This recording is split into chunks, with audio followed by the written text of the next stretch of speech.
دنیا میں ہم اپنے ماں باپ کو کتنا بھی آئی لو یو بول لیں، کتنی بھی پپیاں لے لیں، میں میری ماں کو کتنے بھی مہنگے سے مہنگا کپڑا دلا دوں،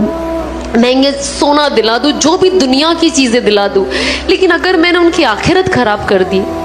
تو کہتے ہیں نا ایسی اولاد کا کیا فائدہ. اسی لیے ہم کہتے ہیں نا اللہ سے نیک صالح اولاد مانگو کہ وہ آپ کی مغفرت کا ذریعہ بنے، نہ کہ آپ کی جہنم کا ذریعہ بنے، کہ قیامت کے دن ان سے یہ پوچھا جائے کہ آپ نے ان کی پرورش کیوں نہیں کی صحیح طریقے سے. تو میں چاہوں گی کہ قیامت کے دن اللہ ان سے کہے نا کہ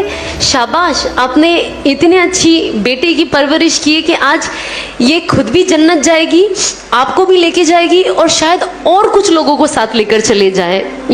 جس طریقے سے اس نے دعوت کا کام کیا ہے. تو جب میں دعوت کا اصل مقصد جانی نا، تو میں نے کہا یار یہ ایسا کام ہے جو دنیا میں بھی فائدہ دے گا اور آخرت میں بھی.